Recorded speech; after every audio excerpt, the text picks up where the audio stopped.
Ever get the feeling that, like, the internet is just one giant game of telephone, and, like, somewhere along the way, the message just gets totally garbled? Totally. That's kind of what we're looking at today. The Yeah. whole Godot Engine controversy, Yeah. where you have, like, one tweet about woke games, and it just spirals into this whole big, like, digital drama. It's kind of crazy how quickly things can escalate online. Right. When you've got these communities that are really passionate. Yeah. And then you throw in a word like woke.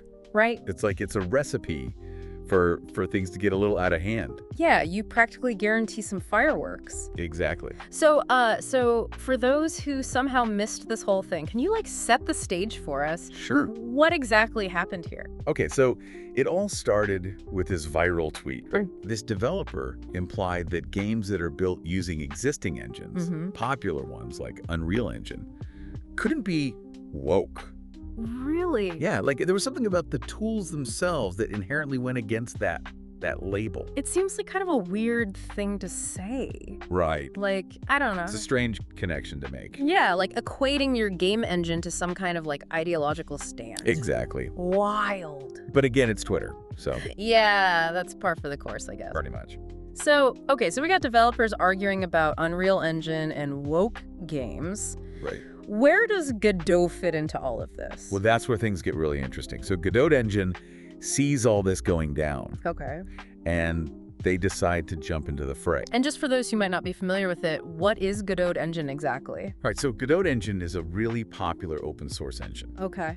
which means anyone can contribute to it, right? Yeah. It's all about community, collaboration, Right. that kind of thing. So they're all about, like, open dialogue, hearing different perspectives. In theory, yes. Okay, this is where I'm sensing things might take a turn. Maybe just a little bit. Yeah. So Godot sees this Unreal Engine debate, and they send out their own tweet, Okay. encouraging developers to build their quote-unquote woke games using Godot instead. Oh boy, here we go. Right. Like, I can already see how this is gonna go south. Yeah, you can kind of see the train wreck coming. So it's not just about, like, hey, we're a great engine, check us out. It becomes this whole other thing. It's very pointed. Okay. And I think that's where things took a turn because they were taking a very strong stance. Yeah. And this wasn't just like friendly competition between game engines anymore. Right. It became something much more. Okay. Like they really wanted to silence anyone who disagreed with them on this. So it went beyond just, like, promoting their own platform. Way beyond. And it became about shutting down anyone with a different viewpoint, Exactly. which is, like, kind of the opposite of what you'd expect from a project that prides itself on being open source, right? It seems very counterintuitive to the whole open source ethos. Yeah. And so this is where we start seeing those power dynamics Okay. really come into play. Okay. Because you have to remember, Yeah. Godot, it's built on this idea of collaboration, right? Right. Everyone's voice is supposed to matter. But that's not really what happened here, was it? Not quite. Instead, you have the community manager for Godot, Okay. and they start blocking developers and users who criticize their stance on, honestly, almost anything. Wait, hold on. They blocked people for criticizing them. Oh, yeah. Like, what kind of criticism are we talking about here? It was a very, shall we say, broad definition of criticism. Give me an example. Okay, so there was this one case where they blocked someone for, get this, talking about fonts. Fonts. Like, literally just fonts. Font. As in, like, the text in the game. The text in the game. This person was asking for better font support in the engine. Okay. That's it. And they got blocked for that. Block. That seems a little extreme, don't you think? It was a very, very sensitive time, apparently. Wow. Okay. So we've established that they maybe had a bit of a heavy hand with the block button, Yeah, just a tad. but it gets worse. Oh, it gets much worse. Yeah. Because it wasn't just random users they were blocking. Who else were they blocking? They were blocking people who were quoting the founder of Godot. What? Yeah, Juan Linietsky himself. So let me get this straight. They blocked someone for quoting the founder of their own project. You got it.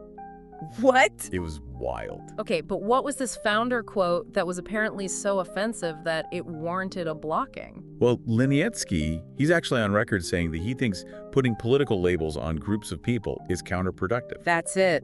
That's it. Talk about an own goal. Right. You couldn't make this up if you tried. So it's not even like they were, I don't know, misrepresenting his views or something. They were literally quoting him verbatim. It really created this impression that they weren't interested in having any sort of open dialogue or debate, even when it was coming from within their own community. And like, I get it, online arguments can be frustrating, but this just seems next level. The whole other level of, I don't even know what to call it. Like, at this point, it's less about a difference of opinion and more about just straight up silencing anyone who dares to question them. Exactly. And it really starts to feel like an abuse of power. Okay, I see that. Because you have this situation where you've got this company, or at least someone representing the company, deciding who gets to be heard and who gets silenced. Right. And in the process, they're potentially alienating the very community that makes their project possible. That is not a good look for a project that's supposed to be all about community and collaboration. Not a good look at all. Not a good look at all.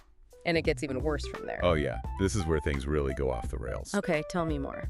Okay, so we have to talk about GitHub.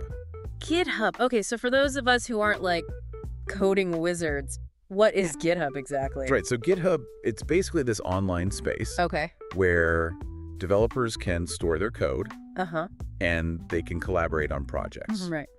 It's like the platform for open source software. Okay, so it's like a big deal in the software world. Huge deal. It's like the library and the workshop all rolled into one. Okay, got it. So what does GitHub have to do with Godot and this whole blocking spree? Well, one developer claimed that Godot didn't just block them on Twitter, but actually blocked their GitHub account too. Wow. So it's not just about silencing them online now, it's about actually preventing them from contributing to the project. That's exactly what it looks like. Which seems, I don't know, kind of extreme. To say the least. Especially for a project that's, you know, built on the idea of open collaboration. Right. It's like they're contradicting their whole philosophy. Yeah. And for a lot of people, this was really where it crossed the line. I can see why people would be upset. Yeah, because we're not just talking about some giant corporation here. You know? Godot's open source. It's built by volunteers, people who are passionate about this project. Right. So to see them turn on their own community like that? It did not go over well. Yeah. People were outraged. Yeah, I bet. And the internet being the internet, I'm sure things escalated pretty quickly. Oh, absolutely. It was like someone threw gasoline on an already raging fire. Yikes. We're talking angry forum posts, memes galore, calls for the community manager to be fired. Wow, it was a full-blown PR nightmare. Total PR disaster. Okay, but memes. What kind of memes are we talking about here? Okay, so you know those flex tape commercials? And then they just slap some flex tape on it and it's magically fixed. Oh, right. Yeah, I've seen those. That stuff's supposed to fix anything. Exactly. So people started making these memes comparing Godot's response to just slapping flex tape on a sinking ship. I see. So they're basically saying that instead of actually addressing the problem, Godot was just trying to cover it up and hope no one noticed? Pretty much. It was the internet's way of pointing out just how ridiculous the whole situation was. Yeah, I mean, you gotta laugh, right? Otherwise you'd just cry. Exactly. But as much as we might all love a good meme, this is where things get even messier. Oh, there's more. I thought we were at peak chaos already. Oh, we were just getting started, because now we've got Discord getting involved. Discord, as in the chat platform. How did they get dragged into this? So there's this unofficial Godot fan Discord server. Okay. And one of the moderators there decided to chime in on the whole Twitter debacle. Okay, and? Well, this moderator, who went by the very memorable username Xananax. Catchy. Right. Basically told anyone who was criticizing Godot to fuck off to oblivion. Wow. Okay, so not exactly the most diplomatic response? Not exactly what you'd call a measured and thoughtful take. And it gets worse. Of course it does. There's always another layer, isn't there? Always. So, screenshots surfaced. Oh no! What did the screenshots show? Screenshots of this moderator allegedly using racial slurs in the past. Oh, yikes. That's not good. Not good at all. So now it's not just about blocking people or silencing criticism, it's about actual hate speech. Pretty much. And it reflects terribly on Godot, even if this moderator isn't officially affiliated with them. Yeah, because at the end of the day, it's still someone connected to their community, right? Exactly. And it really undermines any message of inclusivity that Godot was trying to promote in the first place. It's like they say, you know, you can't preach tolerance with an intolerant tongue. Right. Or something like that. Right. It just makes the whole thing seem incredibly hypocritical. And this is all happening very publicly, right? Oh, yeah. This is all over Twitter, Reddit, the works. So Godot was in full-blown crisis mode at this point. So what did they do? Did they just try to weather the storm and hope it blew over? Well, they couldn't stay silent forever, right? Yeah, true. That never goes well. Exactly. So the Godot Foundation, which is like the nonprofit organization behind the engine, they finally issued an official statement. Okay. And what did they have to say for themselves? It was, well, a mixed bag, to be honest. A mixed bag, huh? So did they, like, actually address the elephant in the room? Well, they did condemn all the harassment that their staff had been getting. Okay, which, to be fair, is understandable. Of course. You don't want people to be harassed. Absolutely not. Yeah. But they also admitted that they might have gotten a little, I don't know. Overzealous. Yeah. Maybe a little overzealous with that block button. A little trigger happy, maybe? Just a tad. Yeah. And they said that they, mistakenly blocked some users who really weren't involved in any of the really nasty stuff that was going on.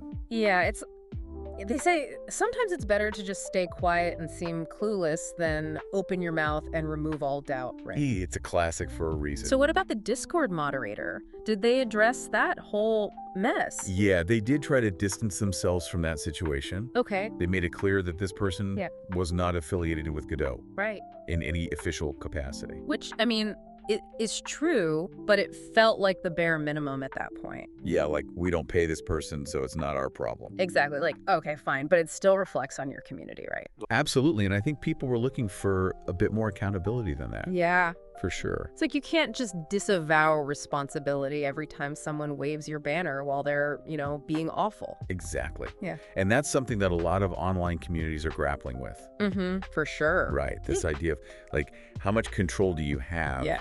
And how much responsibility do you have for what happens in these spaces? But that's a whole other conversation. That's a whole other deep dive. We'll save that for another day. Okay, so we've covered a lot of ground here. We talked about the initial tweet, the blocking, the memes, the Discord drama.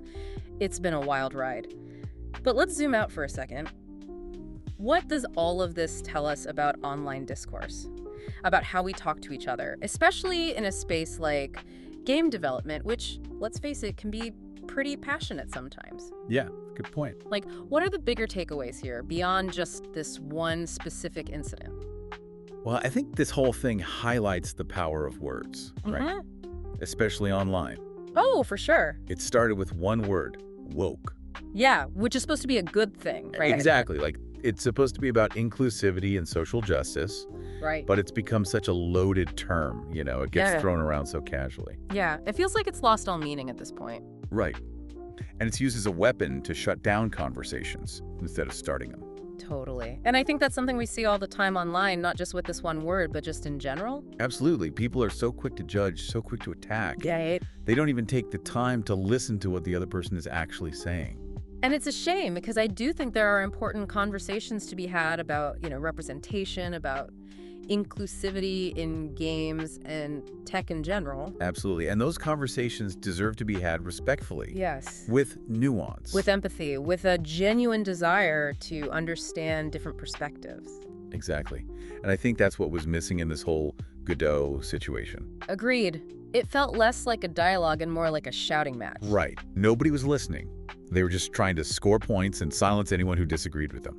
Which is a shame, because at the end of the day, we're all on the same side here, right? We all want to make games. We all want to be part of a thriving community. Exactly. So how do we move forward from this? Well, that's the million-dollar question, isn't it? It is. It's easy to point fingers and say, well, they messed up. They should have done this. They should have done that. It's much harder to look inward and say, okay, what can I do to make things better? Right. What can I do to be more mindful of my own words, my own actions? How can I be a force for good in these online spaces? And that's something we should all be asking ourselves. Well said. And on that note, we'll leave you with this. What do you think? Was Godot's response adequate? How can we, as users, as members of these online communities, encourage more thoughtful and respectful discourse? Something to ponder, perhaps the next time you boot up your favorite game. Until next time.